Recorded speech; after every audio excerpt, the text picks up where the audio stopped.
Jadi 2013 terus kemudian sampai 2019 ini kita menyambung benang merah. Aku cerita aja ke sana kemarin. Enggak, tapi itu menandakan gitu loh how strong you are. Dari 2013 yang betul-betul terpuruk kan, sungguh amat terpuruk sampai minus gitu, nggak bisa ngebayangin lah. Sebenarnya bisa sih, soalnya diceritain waktu itu. Tapi dari itu terus kemudian terus mencoba kan, sampai akhirnya mengambil apa ya? Ada satu keinginan lagi untuk menghidupkan lagi Klenger Burger.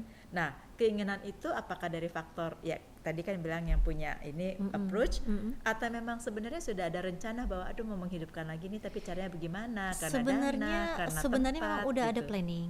Cuma biasa tuh orang kalau gitu kapan ya? Jalan nggak ya? Takut masih ya? ada trauma. Jadi kebetulan aku ada bahasanya silent partner lah ya yang bantu aku. Ini cerita jujur, pada saat aku lagi terpuruk, aku minta bantuan sana sini, nggak ada yang bantu, bahasanya gitu. Yang bantu aku justru orang luar, anak muda, usianya di bawah aku. Lucunya gini mbak, mungkin ini sedikit sharing. Mungkin orang kita senangnya dikasih yang bunga-bunga, yang apa sih, kalau bahasanya senangnya dikadalin bahasa gitu ya. Tapi ketika kita bicara the truth, kita bicara semua, mereka malah jadi takut. Nah sementara aku mencari partner itu, aku mau cerita the whole things, this is my problem, tapi aku pengen cari partner itu yang dia bisa tahu problem aku, tapi dia tahu how to solve the problem, dan how to kita running ke depan sama-sama. Nah itu aku dapatkan dari si partner aku ini ya, anak muda ini, dan dia sebenarnya orang Mauritius, kuliah di London, tinggal di Singapura. Nah ketika aku ceritain semua, dia cuma senyum ketawa dan dia bilang, I know Bu Feli, karena aku pernah ngalamin seperti itu. Jadi buatnya nothing yang strange, yang aneh. Dan caranya kita bisa benahin semua case yang ada ini segala macam, problem-problemnya kita ini kedudukan, kita bikin ininya, oke. Aku bikin semua konsep blablabla untuk Klenger yang kedepannya penjagaannya gimana ini, oke. Terus dia ini kan sama lawyernya segala macam semua. Oke Bu Feli, go. You can mulai lagi dia bilang gitu. Dia yang paling semangat untuk ngembangin Klenger Burger buat di Asia Pasifik. Aku bingung, kan dia bukan orang Indonesia ya, tapi kok semangatnya besar banget gitu, sama si Klenger ini gitu. Dan dia cuma bilang satu, karena belum ada burger Indonesia dengan cita rasa kayak gini di dunia, dan dia bisa narik keinginan aku. Aku bilang, aku cuma satu cita-cita waktu lagi awal bikin Klenger, someday kalau ada perkumpulan burger seluruh dunia, begitu Klenger langsung bendera merah putih. Kalau orang bilang, ini iklan gak ya kalau aku sebut? Nggak apa-apa, tapi edit kok. Kalau aku bilang Burger King, kan it's American. Aku bilang Moe's Burger Japanese. Aku bilang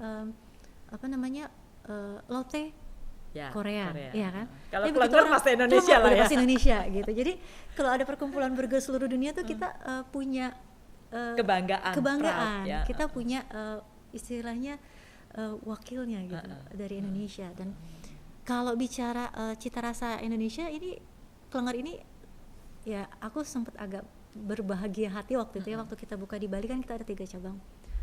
Itu kan Bali itu pintu masuk ya semua wisatawan mancanegara. Dan mereka itu ternyata bisa menerima cita rasa Klenger, baik itu orang Eropa, baik orang Asia, orang Timur Tengah gitu ya. Bahkan waktu itu aku dapat email banyak dari luar tuh pengen buka Klenger di luar, sementara kita bingung, bikin Klenger di luar. Sama seperti restoran Padang ya? Iya, kan? Cuma aku belum berani karena waktu itu kalau aku tipikalnya ketika aku merasa aku mampu, iya aku akan jalan, tapi kalau aku merasa diri aku belum mampu, aku nggak mau malu-maluin, ibaratnya gitu. Jadi permintaan itu waktu itu kita cuma bilang ya nanti one day kita kasih tahu kalau memang kita sudah ready untuk di sana gitu kan. Nah terakhir malah ada lagi nih permintaan dari Dubai, dari Kamboja, dari mana. Sekarang karena aku udah ada tadi silent partner aku yang ini yang dari luar, aku minta dia yang jadi apa istilahnya screening ya. Jadi dia representatif internasional kita untuk filter. Iya, jadi biasanya dia yang ngecekin tuh benar nggak nih yang emailnya orangnya atau company-nya atau segala macam gitu, dan dia yang apa namanya? Berarti itu kembali lagi ke franchise dong nantinya, enggak? Kalau Belum tahu ya? untuk kita belum tahu nanti kedepannya seperti apa. Tapi buat aku sih sebenarnya sistemnya seperti apapun sebenarnya adalah kalau dalam bisnis yang penting kita sama-sama fair. Itu aja sih kalau buat aku. Kalau bicara franchise itu kan another cara aja ya. Ada franchise, ada kerjasama. Kita ada punya ini. kafe tuh di depan. Kafe apa? Baru inget. Ada ya? Belum masuk ya? Belum. Dapur sih kafe gitu. kitchen. Itu bisa jadi. Bisa apa, jadi pakai, ini Mbak, bisa jadi apa bahasanya aku? Satellite store. Iya. Jadi bisa supply. Iya, jadi bisa satellite store dari store yang terdekat. Jadi kayak tandeman gitu. Itu bisa karena kita memang ada konsep satellite store gitu. Jadi nggak harus investasi besar, tapi bisa dibantu sama store terdekat untuk apa namanya? Untuk supply berapa gitu iya, ya nanti iya, itu. Gitu. Iya kayak gitu. Baru keinget juga. Kita bisa bikin nanti kali. Kita bisa bikin di situ. Plus kopi nanti suruh siapa yang kopi ya. Kalau nanti perlu event kan kita lagi persiapan ada 2 food truck. Mudah-mudahan sih di bulan November ini kelar. Jadi salah satunya food truck ini juga untuk meminimalisasi resiko. Kalau kita buat di ruko atau tempat kan satu investasinya juga besar, sewanya mahal. Kan? Kalau ketika nggak bagus ya, aduh, omsetnya gitu deh. ya, Mesti pindah lagi investasi lagi gitu kan. Tapi kalau dengan food truck kan, kalau titik ini nggak bagus ya kita bisa manuver ke tempat lain, kurang lebihnya sih itu. Betul. Jadi sekarang ada berapa outlet? Kalau bilang baru mulai yang sekarang sih 12 yang berjalan. 12 outlet. Kios atau ada yang konsepnya permanen kayak misalnya di halaman rumah gitu ya. Ada yang ruko juga, tapi ruko tuh biasanya memang mitranya sudah punya rukonya gitu. Kalau harus udah mapan lah. Ya, dan itu biasanya aku orangnya terbuka. Aku bilang kalau ruko itu investasinya akan lebih besar, konsekuensinya gini. Jadi aku akan ngomong kasih secara jadi akan kasih gambaran loh gitu. Jadi konsekuensinya ini aku akan kasih gambaran. Jadi satu ada yang permanen tadi, ada yang kontainer. Terus sekarang kan lagi model cloud kitchen kan. Nah, kita juga ada cloud kitchen. Yang keempat yaitu tadi food truck. Iya. Cloud kitchen itu bagaimana? Kalau cloud kitchen berarti kan kita investnya hanya equipment aja. Iya. Jadi kita jadi siapapun bisa bisa menjadi partner gitu maksudnya mitranya Kelengar bisa. Cuma saat sekarang kita lagi nggak menerima mitra kayak gitu. Gaya banget ya, sombong banget loh. Perasaan baru naik sekarang ditanya mitra. Kita nggak nerima mitra. Gak apa-apa, itu nanti diedit kok. Sombong banget. Enggak, maksudnya kita emang tadi aku sekarang pada kondisi yang hati-hati karena bahasanya sekarang pun aku kalau ketemu orang ada mau jadi mitra kita, aku akan lihat dulu karakternya matching nggak sama kita, chemistry-nya nyambung nggak sama kalau kita gimana? Kayak isi kalau gitu mirip-mirip deh sama. Nggak usah ngomong. Jadi yang paling penting tuh adalah kita punya spiritnya barengan. Ini kayak aku punya mitra aku senang banget punya mitra yang alhamdulillah Allah kasih. Mitra aku ada Bu Yuyun, Pak Hari, Pak Indra tuh yang pertama kali kita buka di terminal bandara T2 saat ini kita buka waktu itu 2020 ya, pas pandemi. 2019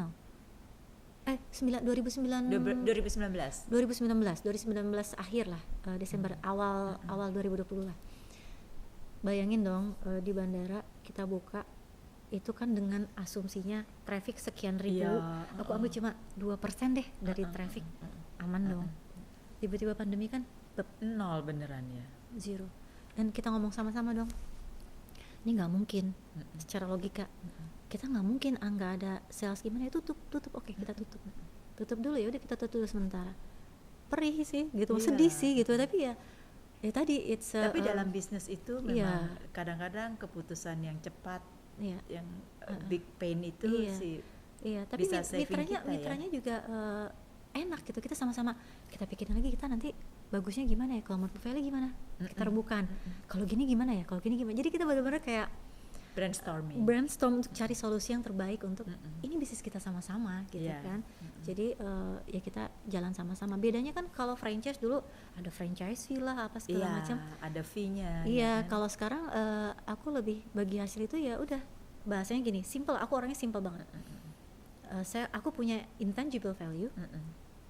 Ini si mitra aku punya tangible value. Ini yang harusnya aku dapat franchise segala macam enggak. Ini brandnya aku yang punya. SOP segala macam semua controlling aku. Ini mitra investasi. Ya, tempat semua segala macam. Oke, kita jalan bagi hasil. Dari atas net dari atas salesnya ada, kita berbagi. Di bawahnya net 50-50. Kalau udah selesai. Kalau something happen, the worstnya kita nggak lanjut, clear. Yang jadi tangible value milik siapa? Milik mitra. Kita yang jadi intangible value, brand segala macam milik siapa? Milik aku, udah clear. Ini saya mau tahu, kepengen tahu sih bagaimana kita dari, kan sudah lumayan cukup lama ya, dari 15 tahun. 15 tahun kan. Kemudian jatuhnya betul-betul jatuh banget ya, terpuruk, keinjek-injek kali-kali ya. Pokoknya udah di bawah banget kan. Diinjek-injek juga ya, pokoknya habis lah ya. Habis lah, ada ya ibaratnya sampai memar-memar itu kan. Udah itu nggak usah dicerita lah, yang biru itu kita aja yang tahu. Biru-birunya itu. Yang penting kita tetap ya bismillah semangat gitu kan. Aku semangat. Orang mau ngejelekin kita, mau ngomong apa nggak terima segala macam, itu aku baru bisa belajar satu hal di situ adalah kita akan lihat bagaimana karakter orang sebenarnya atau kualitas mental orang sebenarnya ketika orang itu dalam kondisi sulit. Nah, itu keluar tuh semuanya. Ketika dia dalam pressure, dalam itu keluar tuh. Apa yang keluar dari Feli? Aku bisanya nangis. Soalnya gini, mungkin dulu lagi kecil aku preman, senangnya berantem, duk-duk. Tapi pada titik tertentu aku tuh belajar, aku nggak boleh emosi yang sampai itu anak kecil lah dulu gitu kan. Tapi ketika kita di iniin orang, kita nggak bisa bales gitu. Ya paling gitu, kesel gitu, gemas tapi nggak bisa apa-apa. Udah keluapinnya adalah itu kan healing juga ya, rilis. Udah gitu udah tenang gitu kan. Udah cukup itu aja. Jadi biarkan orang yang mengeluarkan kata-kata apapun gitu ya, kebun binatang bla bla bla. Aku udah ngalamin tuh ya. Iya, aku nggak harus ngeluarin nggak harus membalas gitu, karena tadi aku bilang biar sampai berbusa pun aku menjelaskan juga nggak akan mereka akan bisa mengerti ya? Dan tidak mau mengerti karena mereka tidak mengalami apa yang aku alami gitu kan. Jadi udah cukup, biarkan aja. Ini klise juga sih pertanyaannya, kok nggak kapok udah jatuh ini kemudian bikin lagi bisnis-bisnis yang lain-lainnya gitu kan, juga tidak berhasil kan sebenarnya. Kalau bisnis yang lain emang berbarengan waktu itu secara F&B ya. Dari F&B semua berbarengan pada saat Klinger jatuh ini tetap jalan. Pada saat Klinger jatuh itu kan Klinger yang paling ini kan, yang paling istilahnya yang leading lah istilahnya, yang lain itu kan kayak supporting aja. Ketika ini aku tiarapin lah bahasanya, aku semuanya aku tiarap karena fokus untuk analisa ini kenapa begitu, kenapa begini, sampai ini apa yang terjadi, ini apa, aku harus gimana, itu benar-benar pada saat periode yang kosong itu maksudnya. Iya. Jadi benar-benar aku kayak apa ya kayak semedi gitu, bukan semedi, apa sih namanya? Bukan kontemplasi ya. Kalau kontemplasi lain lagi bukan, ya. Begini. Bukan yoga, bukan. Tapi intinya mengkaji diri, belajar meresapi, refleksi diri lebih jadi, ke situ kali. Apa sih? Oh, ternyata kekurangannya aku tuh ini. Karena manusia nggak ada yang sempurna kan? Karena ini kan related dengan masa pandemi ini kan banyak yang nganggur, maksudnya banyak yang di PHK, kemudian kantor-kantor juga banyak yang tutup, terus kemudian entrepreneur juga ya collapse semua lah basically ya. Mungkin kalau dilihat dari halo marketplace digitalnya itu kayaknya wow, UMKM tuh bagus tapi in reality kan sebenarnya enggak gitu. Mungkin dari 100% 90%-nya gagal. Ini mungkin aja sok-sok taunya kita gitu kan. Nah, maksudnya itu kan yang diceritakan oleh Feli itu kan bisa menjadikan inspirasi bagi yang lain yang sekarang lagi terpuruk. Ya kita harus membangun kembali kan apa yang ada di tas sebelumnya. Apa yang bikin tadi nggak apa namanya? Iya kan? nggak berhenti gitu. Maksudnya apa yang kalau bahasa orang Jawa, kenapa lo tambeng banget sih gitu bahasanya ya? apa ya, kalau aku mungkin ya tadi suami aku bilang gini, sempet sih yang namanya manusia ya, sempet atau udah aja kali ya gitu kan, kayak mau give up gitu. Cuma tadi ya, kembali lagi suami aku selalu yang apa ya, bikin aku mikir 2 kali bahwa gini, tadi lo punya buku kehidupan nih ibaratnya, chapter 1, chapter 2, chapter 3, terus lo mau tutup, oke, nggak apa-apa, gue bikin buku baru lagi, bahasanya kurang lebih gitu. Come on, you mulai lagi dari nol lagi, dan nanti chapternya akan sama juga gitu kan. Lo mendingan lo bikin buku baru lagi, atau lo ibaratnya ya terusin aja chapternya gitu. Karena semua itu ya tadi aku jadi belajar banyak juga dari banyak, ya itu tadi ternyata dengan kita banyak apa namanya, sharing sama orang-orang yang istilahnya yang lebih wise lah ya.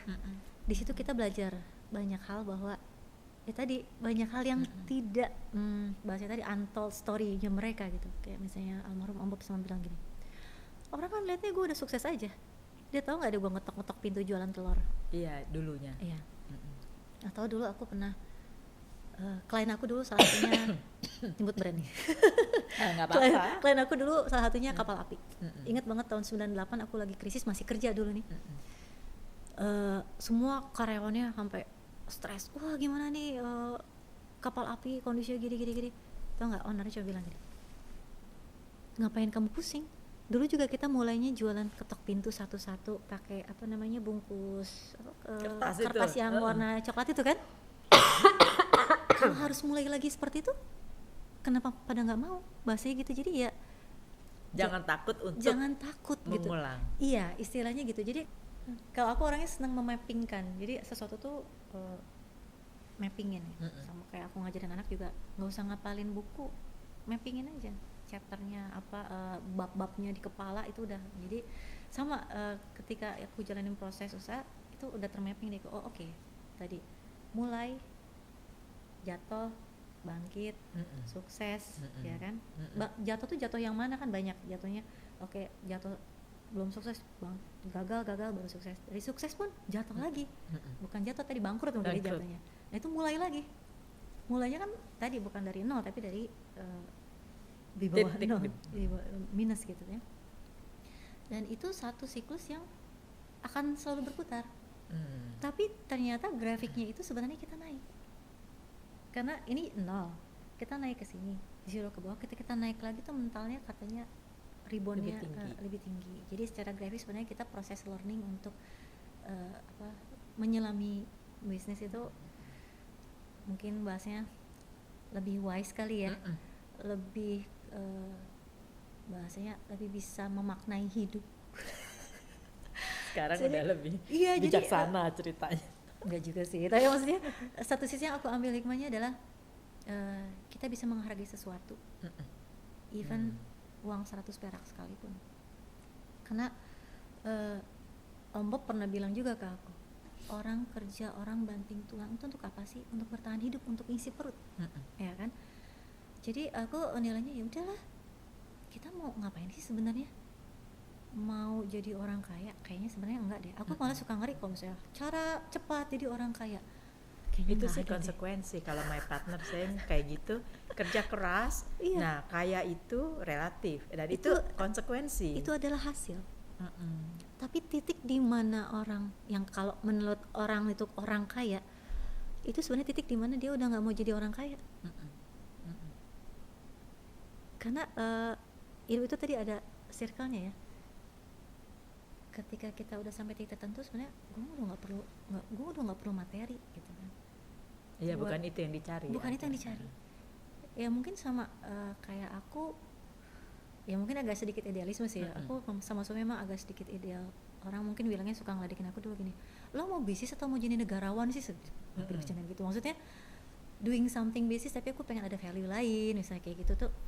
Kadang orang ya udah bisnis aja, nggak usah mikirin lo ada value lain. Tapi aku sama suamiku tuh emang tipikalnya gitu. Jadi tapi boleh dong membawa, maksudnya proud of bangsa kita, negara kita. Justru, kan boleh dong seperti jadi itu. Aku tuh selalu gini, oke, tadi kayak bikin burger, kenapa burger? Gue mau bikin burger tapi tadi labelnya adalah Indonesia, yang nanti kedepannya bisa jadi pintu masuk untuk semua cita rasa Indonesia kan gitu. Boleh sekarang, dong. Sekarang ini lagi digencarkan loh gastronomi. Justru. Gitu. Jadi ini kan satu, dan aku selalu bilang Klenger jalan itu, jadi aku punya personifikasi si Klenger itu, kita punya ikon namanya si Super Klenger. Si Super Klenger itu adalah ikonnya kita yang akan jadi spokesperson Klenger, yang akan bawa kearifan lokalnya Klenger. Itu yang aku pengen gitu. Itu yang ya tadi karena aku di branding, aku ibaratnya udah planningin nanti ke depan begini, 5 tahun nanti begini. Jadi karena buat aku tuh challenge-nya adalah bukan hanya dagang, jualan, habis itu selesai, bukan. Tapi aku building the business, building the brand. Betul. Yang itu kamu ada orang cost agency of banget brand. sih ya. Dengar begini kayak ingat ini agency banget ya. Tapi itu bener loh Mbak, kenapa? Aku tuh admire banget sama mungkin aku nyebut brand lagi deh. Rinso.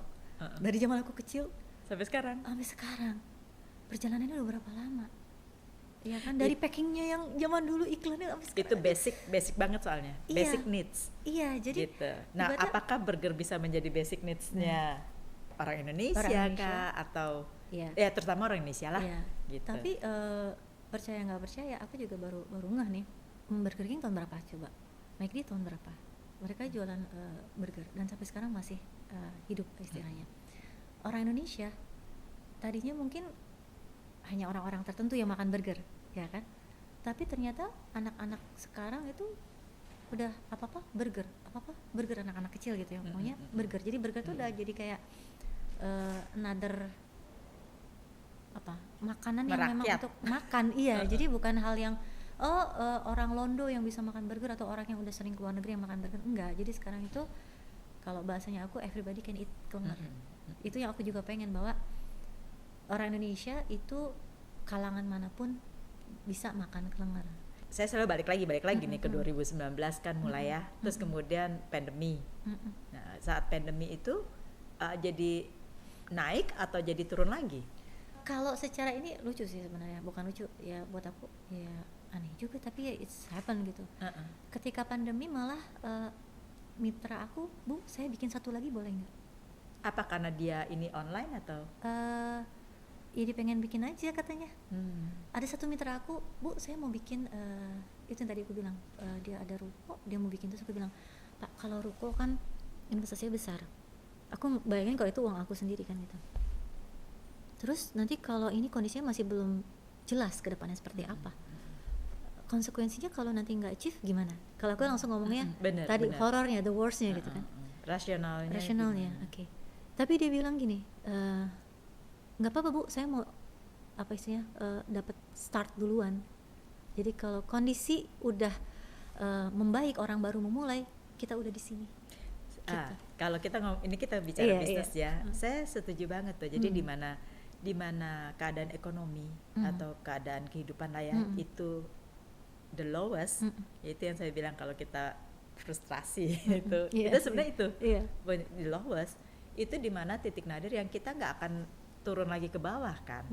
Jadi disitulah kita harus bergerak sebelum orang-orang lain bergerak, gitu. Jadi intinya tuh keep moving.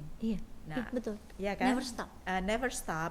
Karena pada saat kita punya problem, pandemi atau nggak kerja, semua menjadi shutdown, diam semua. Nah, kalau kita nggak paksa untuk trying to keep kita punya activities seperti biasanya, walaupun udah nggak digaji, walaupun udah nggak ada kerjaan gitu ya, tapi keep our activities, itu akan membuat kita kayak kita punya tabungan-tabungan yang di otak yang dulu tenggelam karena rutinitas kerja itu keluar lagi loh. At least we try, kalau aku bilang. Jadi gini, kita nggak akan pernah tahu misalnya. Nothing tulus kan sebenarnya. Kalau kita ngelakuin ini, nanti misalnya tanya, pasti ini nggak sukses nggak? Kesini saya bilang, at least kita try. coba. Iya, kita coba. Nanti baru kita tahu feedbacknya apa, gitu. Jadi aku selalu bilang sama tim aku juga. Jadi di Klenger itu sekarang aku nggak nyari karyawan sebenarnya Mbak. Jadi aku tuh mencari yang mau usaha. Jadi di tim HO aku tuh hanya sedikit orangnya, tapi mereka udah business oriented.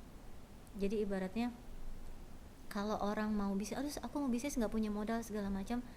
Kalau ada yang banyak kayak gitu, ya di Klenger kita mau buka, siapa yang mau bisnis, bahasanya aku mungkin apa ya, mungkin orang bilangnya ada istilahnya intrapreneur.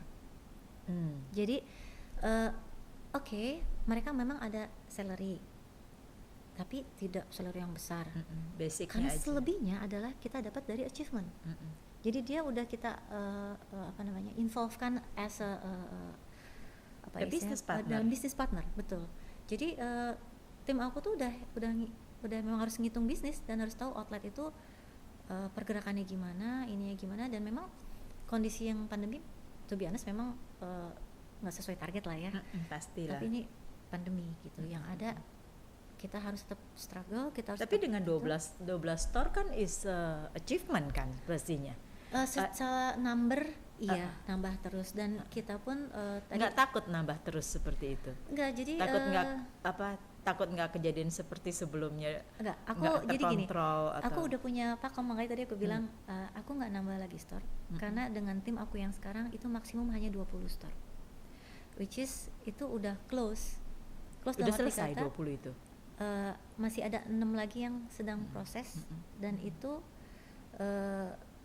udah menutup yang 20 tadi, karena aku tadi bilang tim aku yang sekarang itu hanya bisa menghandle maksimum 20, dan itu udah bahasanya udah tutup.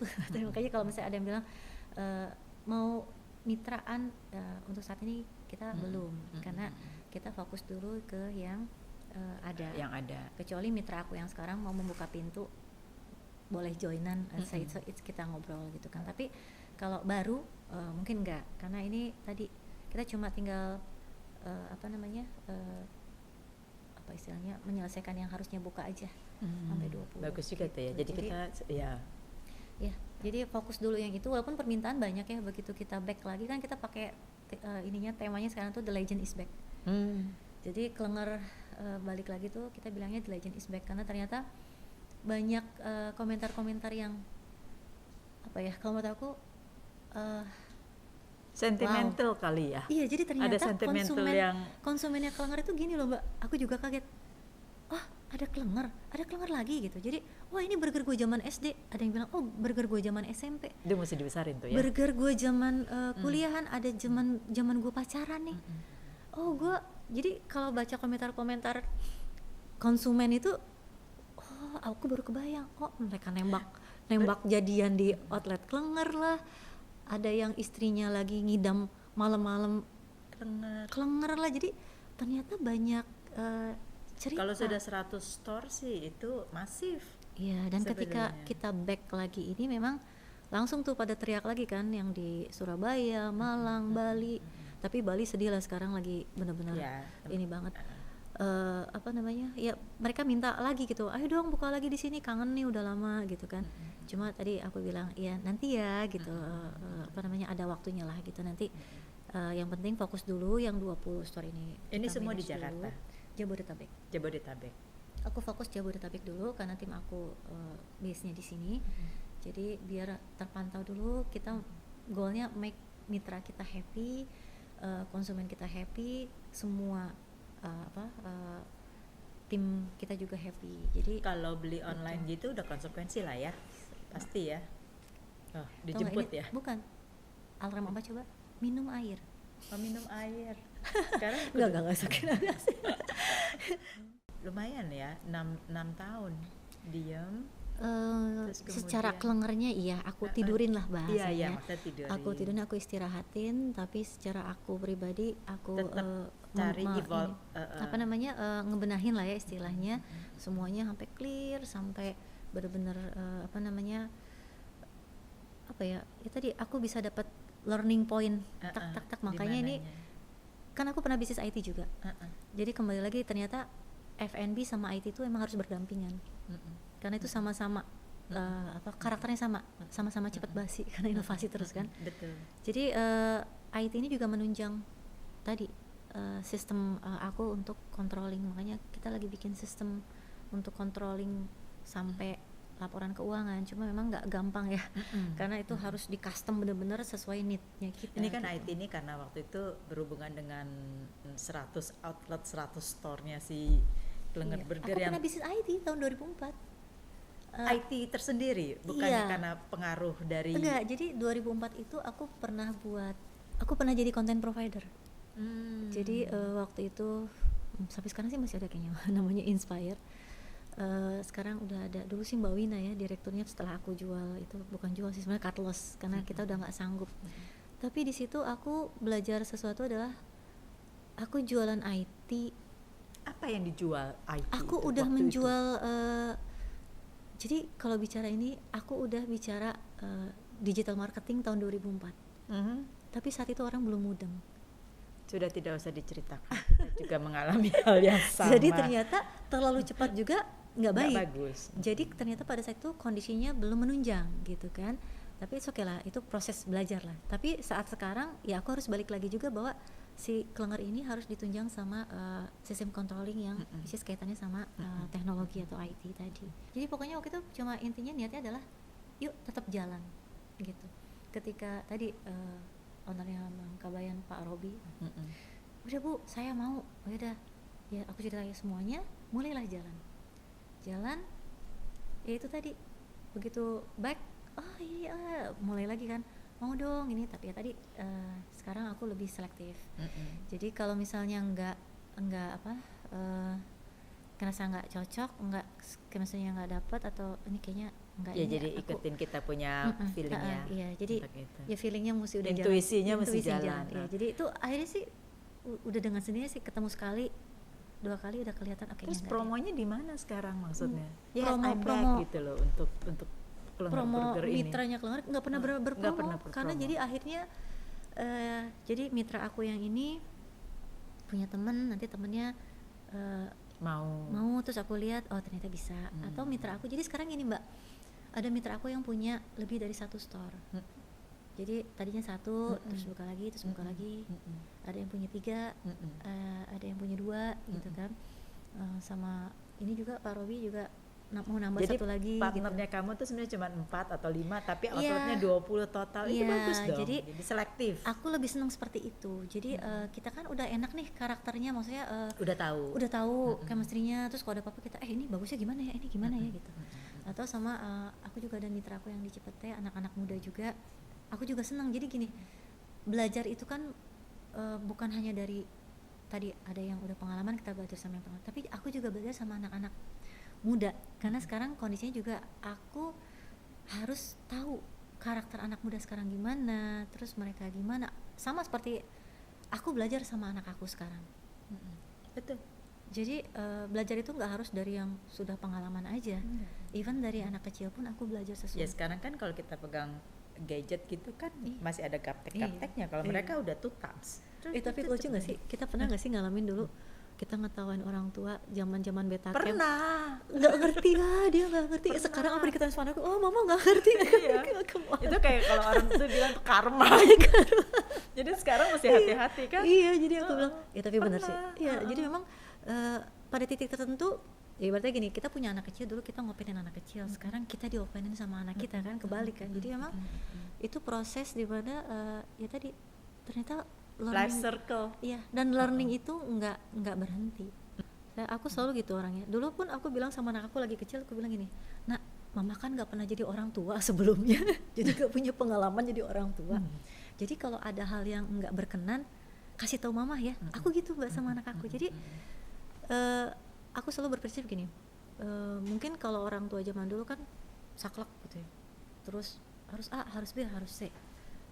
Aku melihat ada satu sisi yang aku bisa ambil, menurut aku itu bagus, tapi ada satu hal yang aku nggak mau menerapkan itu sama anak aku gitu. Jadi aku lebih ke dialog ke anak aku, dan aku nggak pernah mau mempermalukan anak aku di depan orang atau segala macam. Kalau ada something yang aku pengen disas, aku ngobrol 4 mata gitu. Even dari kecil Mbak, makanya aku suka dibilang Mbak mana juga ngerti anaknya. Terbuka, tapi ngerti ya, terbuka ternyata. banget. Sama aku gitu. ajarin mereka untuk paradox thinking. Iya. Jadi aku selalu gini, sama biasanya kan kalau orang tua anaknya A, oh dimarahin apa segala. Misalnya anak aku, pernah ada kejadian aku dulu waktu lagi SD. Ternyata dia simpan tuh ada nilai yang jelek. Aku nggak marah. Aku cuma, nak mama boleh nggak ngobrol berdua di kamar. Adiknya cekikikan ketawa. Mama lagi sidang Mas Raka. bahasanya sidang. Jadi kalau lagi bicara paparan adalah sidang katanya. Jadi aku cuma tanyanya gini, mama nggak marah nilai kamu jelek, cuma mama pengen tahu, aku pengen tahunya adalah kenapa apa gurunya kurang jelas menjelaskan, apa kamu nggak bertanya atau apa masalahnya. Jadi aku cari adalah apa problemnya. Oh ternyata gini. Oh oke, kalau begitu besok kamu coba gini. Udah selesai. Jadi boleh tanya anak aku, pernah nggak dia ditungguin sama aku gitu suruh belajar? Nggak pernah. Aku nggak pernah nungguin anak, ayo kamu belajar, ayo kamu nilainya harus bagus. Nggak. Jadi aku selalu bilang, nah sekolah itu untuk mama atau untuk Mas Raka ya dulu? Kak, kalau nilainya jelek yang malu Kak atau mama? Kak. Iya. Oke. Dikasih pengertian ya. Iya. Jadi aku selalu gitu. Jadi anak aku tuh yang pertama dulu tuh kecilnya petakilan. Terus udah dijemput nih jangan-jangan. Enggak, bunyi lagi makanya perasaan tuh udah dimatiin. Udah dijemput ya. Jadi dia pernah naik pohon tinggi. Kalau orang tua jam udah turun gitu kan. Aku cuma bilang, "Nak, kalau naik pohon itu hati-hati. Kalau jatuh nanti sakit. Amannya sih nggak usah naik-naik. Tapi kalau kamu mau coba naik, kalau jatuh, satu ya, mama bilang jangan nangis. Ya. Jatuh beneran, Mbak. Buk, jatuh. Yang namanya orang tua pasti kan pengennya teriak gitu. Tapi aku tahan supaya nggak anaknya kaget kan. Aku tahan, aku nggak teriak. Dia meringis kan, gitu. Kenapa nak jatuh? Sakit ya? Itu namanya sakit rasanya ya. Udah, dia nggak nangis, bener nggak nangis karena aku udah bilang nggak boleh nangis kalau jatuh sakit. Sebenarnya dikasih diajari tanggung jawab ya. Ya.